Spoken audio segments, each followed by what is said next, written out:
It's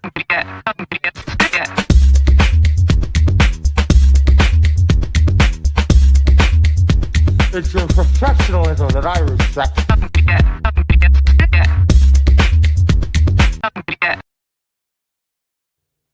Good morning. It feels like a month since I've been on the show with you guys. It has been feels a like month. it feels like it was just Just a yesterday. year Yes, ago, and it for was you guys. wonderful. It's been wonderful. It's been nice and quiet it's on so the pod. great.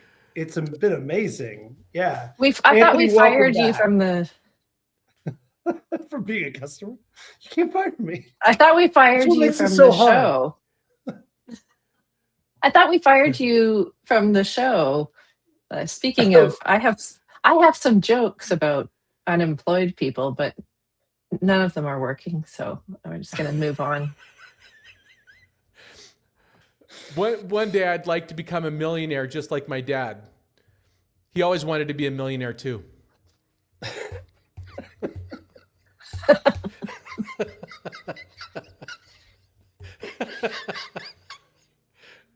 All right, good night, everybody.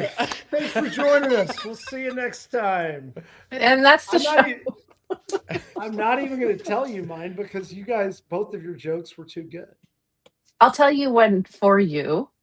What's the longest word in the English language? No, what's the longest word in the English language, Stephanie? English language. Smiles. Because the first and the last letter are a mile apart. That's like, I don't know. Right? It was yours. I wanted to say one that was like. That qualifies as a dad riddle, not a dad joke. I already came up with my dad joke, and it was very We funny. have agreed that dad riddles do not belong. This is only dad joke territory.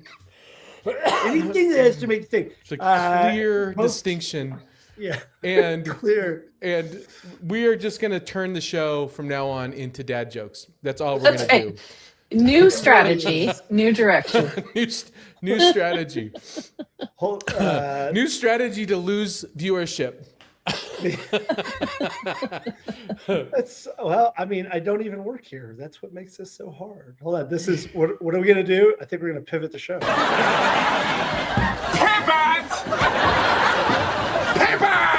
Shut up! Shut up! Shut up! Never gets old. What are we talking about? Haven't thrown that one out for a while. What if your hardest client is the reason your best employees quit? Conventional startup wisdom says if you fire bad customers, morale will recover before revenue does. However, that's easier said than done when you're struggling to meet payroll. Today on How to Founder, we're going to be talking about firing a customer before they become poison. They poison your culture and steal your team. Before, I mean, it's easy for you to say. Before they become poison? Where are you from? Boston? I'm struggling to speak English this morning. I'm your host, Chris Franks. With me today is the always just so kind Anthony Franco. Really great, amazing human. And Miss Stephanie Hayes. Let's talk about firing customers. Who here has fired a customer? Yeah, I've fired a customer. Yeah. All right, Let's hear your story. Start with you, Anthony. What did you fire a customer? So I think the intro kind of told the whole story. So we were serving a major airline. They were they had a united front. Let's put it that way. And was it the Friendly Skies? We were doing work for them, and the person we were interacting with was just berating the team, just constantly yelling and screaming, and forgetting the deadlines that they set, and then changing the deadlines, changing the requirements, and blaming us. It was just an completely untenable. Look, we were gonna get fired, so it was like it was a preemptive firing because he just wasn't happy with any vendor he worked with. You yeah, can't kinda like break up with me if I break up with you first. the prereemptive breakup from Seinfeld. Yeah, it's like, Yeah, exactly. I am breaking up with you. It's and they tried to keep us and offered us better terms, offered to change the person we interacted with, but it had gotten so far that and we had already started that team on a different client, and so they kind of lost us as a vendor. I will say, it takes a lot. It takes a lot for me to think about, even consider letting a client go. Let me ask you this question. Where were you sitting in revenue at that point? Were you guys fat and happy? Were you struggling? Were you? There's no such thing as fat and happy. Yeah, that's true. Well, particularly in services. revenue anyway. Yeah. I'm doing just fine, but I mean, fat and I'm okay. I wouldn't say happy. Fat and I'm okay. Yeah. No, no, we made the decision when it was risky. Let's put it that way, and then scrambled to fill the team before we fired the customer. So we didn't just. I just didn't pick up the phone on a lark and go, "You're fired." We developed a plan on what it looked like and told the team what we were doing. Got it. Stephanie, tell me your story. Well, I slept with the customer, so it had to happen. Tell me that's a true story. Please tell me Oh God, no, that sounds too exhausting. Yeah. No, I think it was just a misalignment. Like, I've had a few clients like this. In fact, I have a couple right now that probably need to go the same way. But what they wanted was not achievable. Like they wanted this. They had been convinced by all these celebrity coaches and stuff that this version of reality was true, and maybe it could have been true for them, but at some point, but not now. And they kept wanting that, and we kept telling them, this is what you actually need, and we want to help you, and we want to fix it. And they liked us, but you could not win. We would never have been able to be successful because they wanted the magic bullet. What we were trying to do was give them the actual fix. So there was this as much as the money would have been nice to keep going with, it was just such a misalignment. And we actually had tried to get them not to start working with us in the first place. Like, we actually changed our proposal and made it more different, and tried to discourage them from even starting. And that's when you actually have to follow your instincts sometimes. Well, it's never no, it's terms. That's how I always approach. That's how I approach all SOWs like that. It's never no. It's like, we'd be willing to do that, but on these terms. And sometimes you throw out terms thinking they're going to say that's ridiculous, no, and they agree to it, and then you're like, yes. Well, shoot, what do I do now? Yeah, and it's really interesting, Stephanie. You bring something up, and I'd love both of your thoughts on it. So it's like, what are the conditions by which? So we talked about a toxic customer that is threatening employee retention is one of the reasons. It is another reason that they're just asking you something that is impossible or can't be done, even if you've told So I struggle with this, right? So for me, if a client is telling me, we need you to do this, and I'm telling them, what you're asking me, we can give it a college try, but it has a 5% chance of working. And they say, yeah, we get it, but we want you to do it anyway. Is it incumbent upon me to try? Even as long as I've qualified and told them it's the wrong direction, because let me put it a different way, because I'm being honest with them and telling them maybe my company is the best company for them, because we're at least being upfront and candid about the risks involved with trying to deliver on what they're asking us for. Sure. I like if you've given them that information and they're like, we still want to try, then I would just be like, okay, we're gonna give it 3 months, right? We're gonna put it in, let's treat this as an experiment. We're gonna give it 3 months. And uh, from my professional opinion, I don't think you're gonna get where you need to go, but we'll give it a try. Like we know what we're doing. And if anybody's gonna be able to do it, it's gonna be us. But for these guys, it was more like where they were at in their thinking didn't match what they thought they wanted.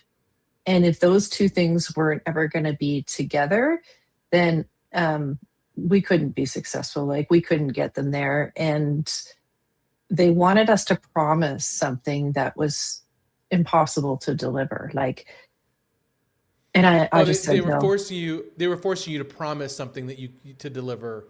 Yeah, they wanted again, that's terms. It's like, no, I'm not going to promise that, but I'm Yeah. still willing to try to do the work, but I'm not willing No, to. That's term. I wasn't thing. willing Yeah. to. Yeah, because there was no circumstance under which we could be successful because we knew that the problem wasn't, they compared us to all these big shiny celebrity coaches that they had, and they were like, but this person says they can do 6 figures in 6 months. And I'm like, great, go work with them. But then, because I can tell you that that's not possible. Are they guaranteeing it? Are they guaranteeing it? If they're guaranteeing it, you should go with them. You're not hiring a vendor at that point. But they already had an insurance. they already had, policy. and they knew it didn't work, and yet they're so that's why I was like, it doesn't matter what I could pull off for you, and all the work we had done for you already was great on the foundational level, but that's not what you wanted. You wanted some bright shiny object, and that's just not what we can do for you. So So I feel like you guys are like, we're talking about one aspect that is universally true about a service business, which is you're smart till you're not. Like you get fired. Like that's what happens is you teach people things and they go, oh, now I know them and now you're not smart anymore. However, there's a different element here. And what really the point of this episode, I think, is not the you have a good rapport, suddenly you're trying and you want to do things and things kind of get a little sideways and maybe they're not listening to you as much as they used to, because I feel like that's the trajectory of the vast majority of service engagements. This is different. This is when somebody is actually either is doing something objectively evil and your people don't morally align with that, with the business that this company's done, and like, I don't know, arms dealer or something like that, or B, their behavior is such, the way that they interact with the people on your team is causing a real issue, right? How they interact, how they behave, etc. So I feel like that we've all been in that place where it's like, okay, things are getting a little bit sideways here. But when you start to get in that world of kind of either abusive customers or B, have you ever fired a customer because like once you actually started understanding their business, you're like, this is not a cool business. It's not objectively okay for the world. I worked in the .com days, so yes. Anthony's like, no, I would never fire. No, we would say no to. Look, this is in my effective days. We've only said no to a couple of clients, but it was for that reason. Like, for example, Playboy magazine came to us. This was in the early days of .com, and they wanted us to build them a video player. This is embarrassing to say. They wanted them to make them a video player that was operable using only one hand. You could have been Pornhub. You could have been like $1 billion industry, Anthony. God, you could have been $1 billion. That is a true. That was in the specification in the RFP. Was designed to good articles. People like to just read with one hand, Anthony. I don't understand. That is a true story, and we said no to that. But there's also, there's another reason to say no or to fire a client, and that is reputational risk, right? It's not just about employees. Like, what is this relationship going to do to my reputation with other clients that are going to be looking at the type of work that we do?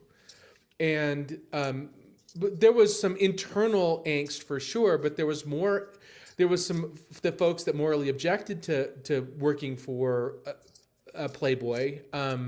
But the other component is we were also worried about, did that limit the kinds of customers we could work for in the future? It is it's a very interesting point. When I was with Clever Funnel back in the day, during the pandemic, we got into basically online CBD sales, but our primary market was startups, and this other thing we were just doing to try to survive the pandemic. And I think that most people would kind of understand that, like, you kind of do whatever you can to try to survive the pandemic. But we ended up spinning up a different brand because we wanted it not to be associated with what we were doing. This is back in the day when CBD was considered morally wrong. Most it people, was, yeah. I mean, there was some other shady stuff. There was like when the Delta stuff was coming out, which is basically weed that people were selling online. So, but yeah, it was an interesting component, which strangely, my people didn't have any moral problem with the weed. They did have a problem working with an organization that was kind of loosely associated with Saudi Arabia. It was like, that's kind of a weird situation. That ended up being a little bit. There was we never actually we never submitted to the RFP, but we got an RFP for Monsanto. And there was some people internally that were worried about just working with a company that they had a moral objection to.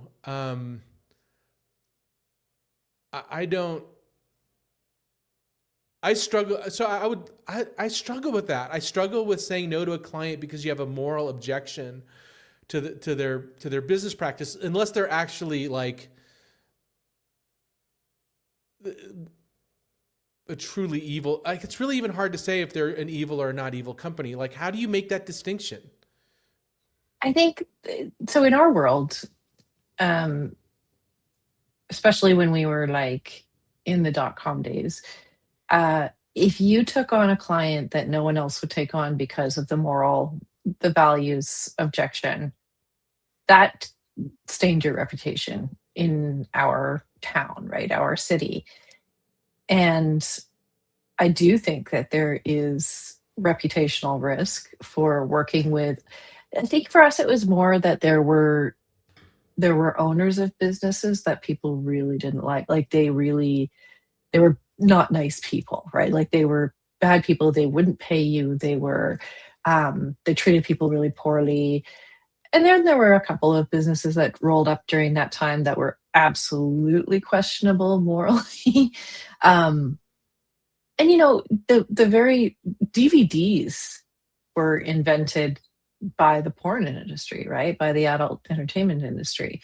So the adult entertainment industry has actually been an innovator for, like it or not, for quite a number of technologies. But we had an animation studio, and some of the stuff that came out of that studio was like pretty borderline, but they're all a bunch of weirdos. But yeah, I think it does create reputational risk, especially when you are in an environment where everybody sort of knows each other. And if you decide to take on the person that no one will work with, it does reflect poorly on your business for sure. Yeah, I think it's an interesting it's an interesting side part of this conversation, because there's this bucket that goes into the values bucket, and that really is about hiring, about with values, about talking about your values. And if where do your values align when it starts to come with customers? But there's a different element, and it's the core of this conversation. We've touched on it. Let's dive right in. You have a customer who is being rude, yelling, being aggressive, and threatening to an employee, to a group of employees. You have a team on an account. We'll use Anthony, yours in a services business. What do you do and why? Fire them immediately. No, don't fire them immediately. Yes. I don't agree. I don't agree. First of all, it also depends on the level by which that person is in their company. So if it's the owner, you have a problem that you're not going to be able to escalate, right? So it starts at the top of that customer. That I can only think of one client that was the case, and we were able to navigate around it. Basically, we quiet quit. We didn't fully fire them. We basically, we finished our initial discovery engagement, and they paid us, and then we gave them the estimate for the rest of the work, and purposefully tripled it. And they just basically said, no, we're not going to continue to work with you. And then there's the level by which it's like you're working with a director or even a VP within a larger enterprise, where you have a way to escalate. You have a way to. I've had to have conversations with clients and say, you're being unreasonable and you're going to lose the team, and this is a great team. And it has changed behavior. You can change behavior if you set the right boundaries for you, and you stick up for your team. You can do it. Let me give you this from a different perspective, from the person who is on the receiving end of the abuse. Okay. So 2 different scenarios. One, I spent many years in the technology industry, consulting into large organizations. Tech industry leaders are mostly middle-aged white men, right? And with tiny egos, right? They don't have large egos or anything. That comes along with the territory. I was working with this organization, and the guy we worked with, who was high up, would not ever acknowledge, or actually to the opposite, would constantly try to create a reason why he had to come down on me and whatever. And I with his team, I was getting great results, everything. And it was perpetually impossible to have to ever succeed there as me. But he loved my partner, who was my age, white male, right? And they were all blah, blah, blah. Well, he would never stand up for this bullshit that was to the point where it was actually really kind of overt. And it was so frustrating for me that my partner would not support me, and that just kind of always glossed it over because it was a bro thing, whatever. Contrast that to my other business, where we were entertaining a potential client, and this guy who was the buying lead on it, he would call me up and he would constantly berate me, and he would be like, well, why are you doing this? And why are you telling us this? And blah, blah, blah, really rude and awful. And my 2 partners were like, forget it. We're not doing business with them. Can you tell the difference between the experience of being supported in one way versus another? It matters, right? All right. I'm gonna speak to that. And Chris, you're gonna have to separate us after this, but I'm gonna come up with a counter argument. Hold on. Here we go. There we go. A rude client is not necessarily the reason to fire a client. First of all, if you weren't comfortable working with that client, your company still could have continued to work with that client and just swapped you out for somebody else. And if that wasn't possible, then I don't, maybe in that circumstance,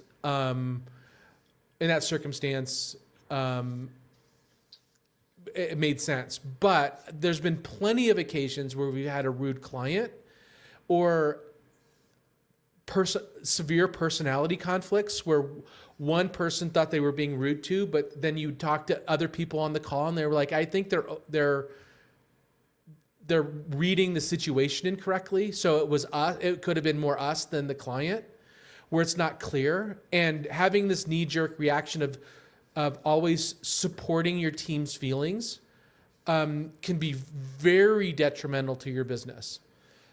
So there also is this notion that when you're playing in the big leagues, you're going to deal with some jackasses, and you have to decide you have to decide where the line is. But if you're going to play in the big leagues, you have to be able to deal with jackasses.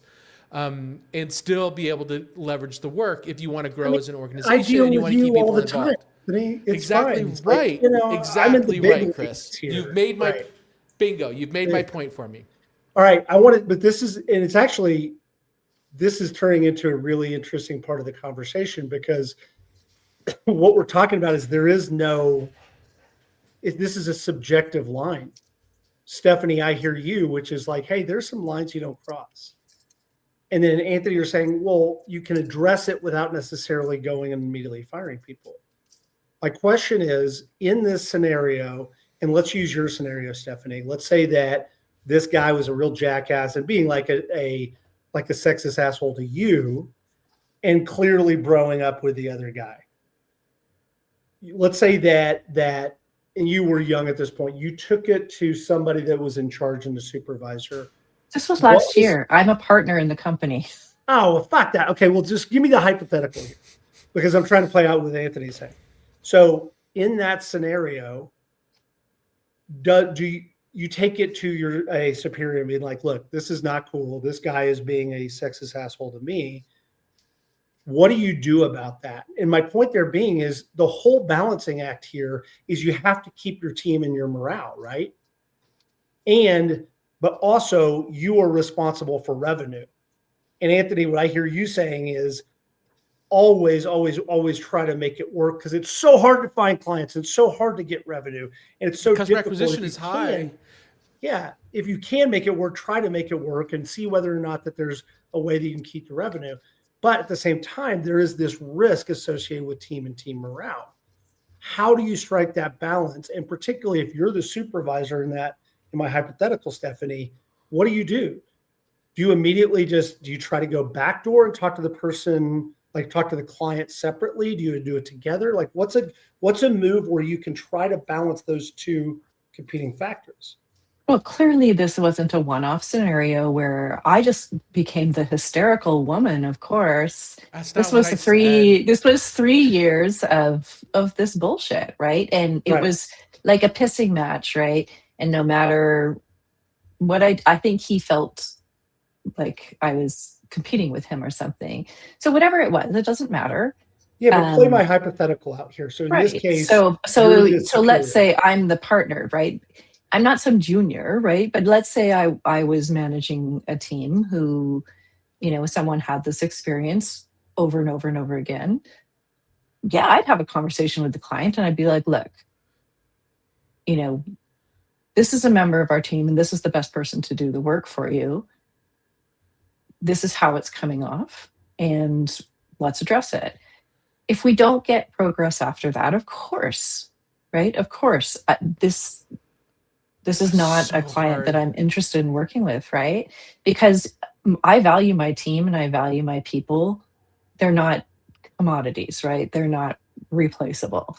So this is another scenario where we can't be successful if we can't have, a client that's going to work with our team in a really productive way. Okay, so Anthony, same hypothetical. You now have gone and talked to this client and said, hey, this is how it's coming off. Maybe you come to an agreement. Maybe you haven't. Do you go back and talk to your team about that and say, hey, I've addressed the issue? Do you try to bring everybody together? How do you move forward there? Well, I would want to hear it and see it for myself. So before I talk to the client, I need to understand. I need to see what's really going on, or at least gather some data before I start pointing fingers. We're on Zoom calls; they're all recorded, right? They're all recorded. You get on the call, you see. So let's take it at face value that the client is being a jerk. Yeah, in this case, they are an asshole, and we know it. What do you do? Yeah. So then yes, it's a conversation with the client, and then look. Maybe there's just the thing about that individual and that client that doesn't work, and it doesn't always have to be a toxic relationship. It could be that they're just can't seem to communicate in the same ways, or understand, or things keep getting crossed and wires keep getting crossed, and it's not a talent thing, it's not an experience thing. It's just they don't mesh. And so I would be looking to swap that individual off and put somebody else on that account. But I'm a small company at this point. We don't have, multiple account managers. We can try to, shuffle around or something. Would you at that Fair. point step in and say like, okay, now I'm going to be the point on this relationship?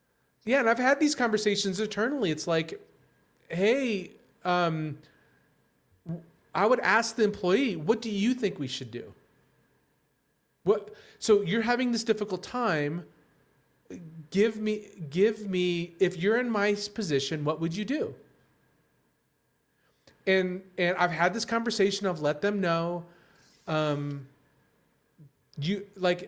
would let them know the actions that I've taken, the conversations that I've had, and ask them for their input. and that's a difficult conversation because they may say you need to fire them, and we may financially not be able to.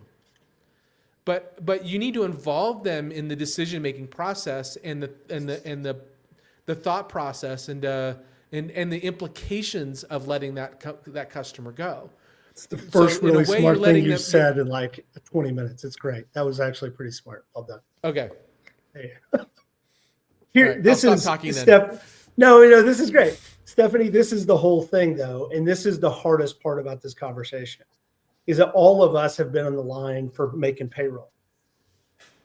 And you care deeply about the people that work for you. That's a social contract. We've had all those conversations before.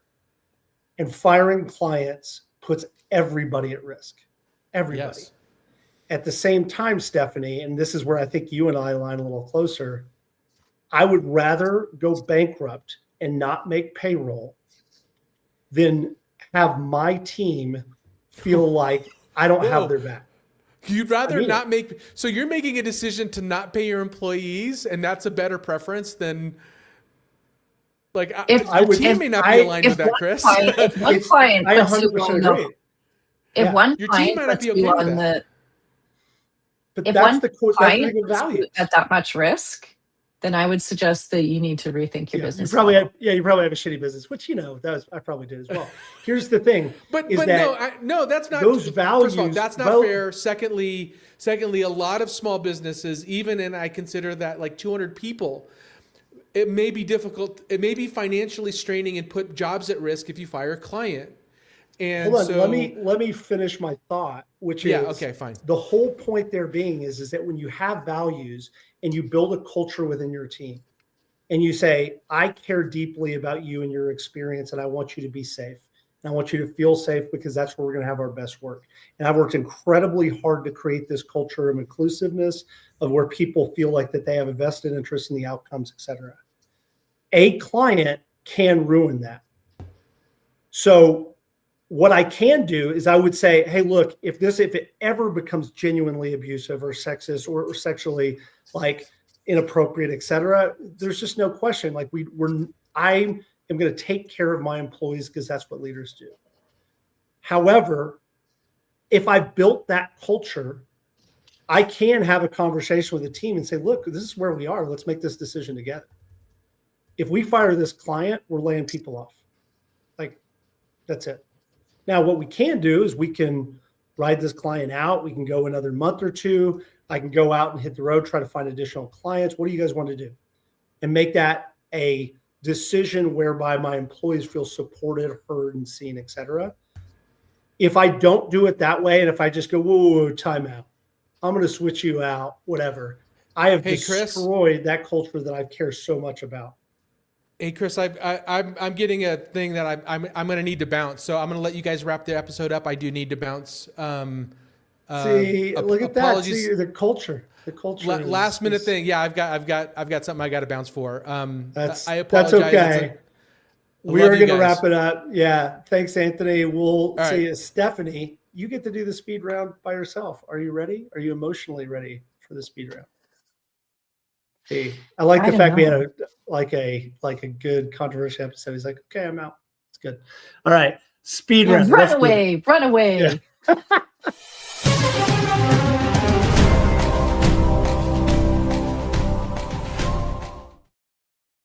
All right, you have a customer. You're firing them. You refund their last invoice or keep the cash? Oh, keep it. The abuse finds its way into Slack or whatever messaging act you do. You have to fire them on the spot, or can you kind of maneuver around that and put them with a different team? Well, Yeah, I think if I remember. again, it's nuanced and it depends on how long this has been happening or what the severity of the grievance is, but we're certainly dealing with it one way or the other. This is an interesting one because I've heard different people different on this perspective. Tell the team why you fired the customer, or keep that exit private. No, 100% tell them why. Yeah, exactly. Why else would you do it? You do this in public and you say, look how awesome we are. Look how awesome I am. Oh, no, it's such an important thing. It is such an important thing that your team feels like you've got, like, you respect them more than you like want to entertain a client, right? And there's nuance for sure, but we talked about everything except for this last question, so it's a good one to end on, and maybe we can have a small conversation around this. We talked about people being openly abusive. A way more common situation of abuse is scope creep. And so scope creep, you start scoping, and then people start getting what's more and more work, more and more work, more and more work. Do you raise the price immediately, or do you just kind of let that thing ride out? no, you're going to get to, like, if scope creep happens and you haven't caught it, or you've made a decision that this time it's okay, you eat that. But if it starts to become a pattern and perpetual, at some point in time, you're going to stop and you're going to say, look, we've gotten way past our original scope of work. How do you want to deal with this? Like, either we can write a new addendum to our contract, or we can decide something else comes out of scope to get us more aligned. That's an easy enough conversation. Like, you don't fire somebody over that. You have to try and deal with it first. And if the expectation is, and I've been here, that you're going to keep providing more and more and more value, it's a slippery slope. And that's why I'm always advising people, like, don't just be the nice guy, because that's going to get bigger and bigger and bigger and bigger, and you're setting the precedent. But this is a pretty clear conversation.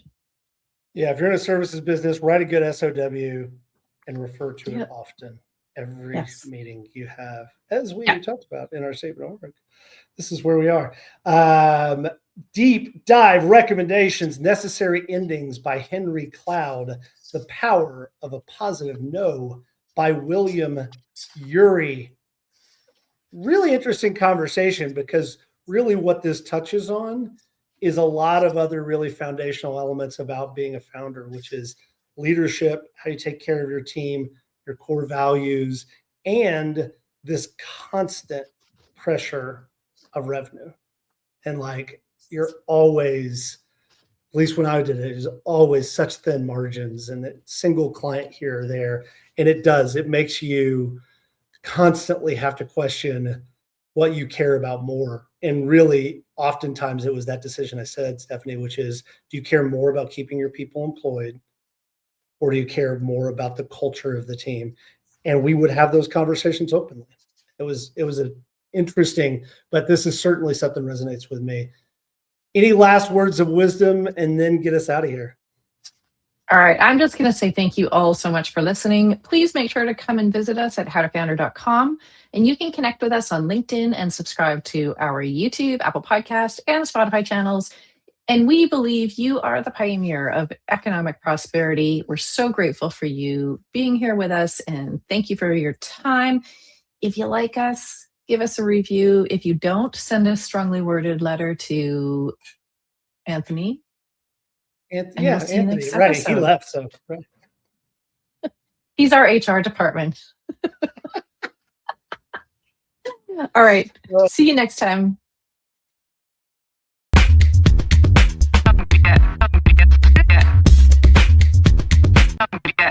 It's almost as if you have no business training at all.